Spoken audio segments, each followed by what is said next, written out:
Okay, magandang araw po. Nako, gumilong na. Ibang topic na lang po ang ating gagawin ngayon. So, it's all about subtraction. Okay, now how are we going to do if we have 4x cubed subtracted by 2x cubed? So, paano po natin yan gagawin? Now, pag tayo po magsasubtract, automatic po, itong baba ay babaguhin po natin ng sign. So, since 4 sila positive, ang baba din po ay positive. So, from positive, magiging negative na po yan. Then, kung magiging negative na bago na po natin ito, we're going to use the addition process. Na pagka yan po ay iba po ang sign, hindi na po sila pareho, ang sagot po natin dito sa baba ay liliit po. Dahil po hindi po sila pareho ng sign. Okay po, pag tayo po nag-add ng hindi po pareho ng sign, liliit po ang kanyang sagot.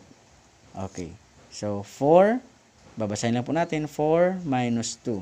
So that will become 2. So positive po siya kasi malaki po ang 4. Ang 4 po natin ay positive, so ang tira po ay positive. So 2x cubed. So our answer will be 2x cubed. Ibig sabihin, ang 4 na x cube dito, babawasan po ng 2 x cube, then ang tira ay 2. Okay, another one. What if meron tayong 6x squared at saka 3x squared? Okay, subtraction pa din po tayo. So now, in subtracting like these terms, we have 6x squared at saka 3x square. So, una pong gagawin natin, babaguhin po natin ang sign dito. So, from positive, magiging negative. Then, pagka nabago na po ang sign, then do the addition process. So, i-add mo na po yan. So, since dito, hindi po sila pareho ng sign, tulad po kanina, kapag hindi po pareho ang sign, liliit po yung sagot. So, since hindi po sila pareho ng sign, asahan po natin na yung sagot natin dito ay liliit. So, that will become 6 minus 3. So, nagbabawas na po tayo. 6 minus 3, that will become 3. Then, kopya lamang po itong variable dito.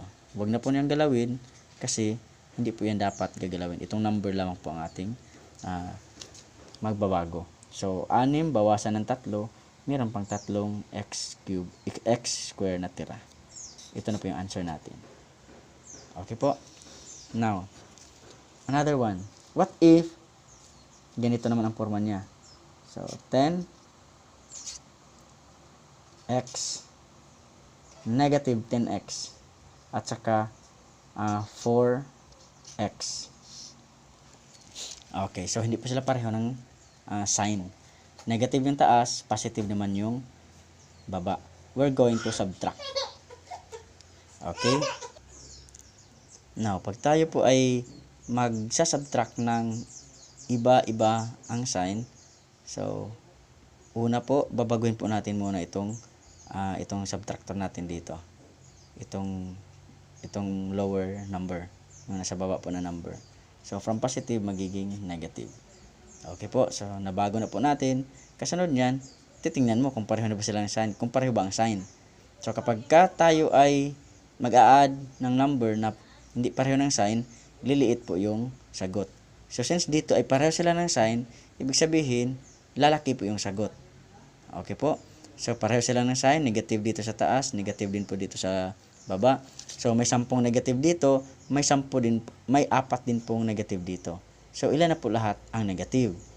So, that is 10 plus 4. So, that will become 14x or negative 14x. Bakit po lumaki? Kasi po pareho na po sila ng sign. Pareho po sila ng sign. Pareho po sila negative. So, lalaki po ang ating magiging sagot po dito. Okay po? So, re-reviewhan ko lang po. Pag tayo po nagsasubtract, pagka sila po ay pareho ng sign, automatic po ang number dito sa baba. Pag tayo po nagsasubtract, ulitin ko po ha. Pag tayo po nagsasubtract, babaguhin po muna ang sign dito sa baba. Okay po? So, pagka nabago mo na, then do the addition process. Pag tayo po mag-a-add ng hindi na po pareho ng sign, so asahan po natin na liliit po yung sagot.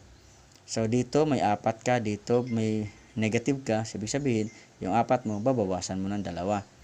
So, 4 bawasan ng 2, meron ka pang tirang 2. Positive po yun. Okay po. So, itong mga letter dito, itong numerical, itong literal coefficient po dito, itong variable po, hindi po yan magbabago. Kopya ka lang po ng kopya dito. So, since 4 yan x cube, so x cube po yan. Hindi ka po pwedeng mag-subtract na hindi po sila pareho ng power. Okay po. So, dito po, we have 6 dito, at saka 3 po dito. Pareho po yung positive kanina. So, sa subtraction, automatic po, babaguhin po dito yung sign. Okay, so positive, nagiging negative.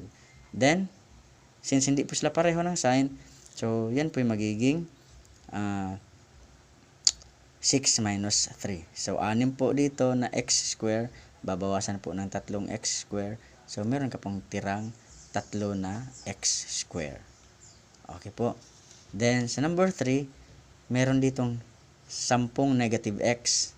So, 10 negative x at saka 4 na x. So, ang gagawin po natin, subtract po. So, pag tayo magsasubtract, yung baba na number, babaguhin po ng sign. Automatic po yun. So, from positive, magiging negative na po siya. Now, since nabago na natin, nakita po natin na sila ay puro na negative. So, negative na po dito, negative din po sa baba. So, automatic, negative po ang magiging sagot. Lalaki po yung sagot. Dahil pareho na po sila ng sign negative. So, may 10 negative dito, may 4 na negative dito, ilang negative na po yun lahat. So, meron po tayong 14 na negative x. Okay po. Thank you po.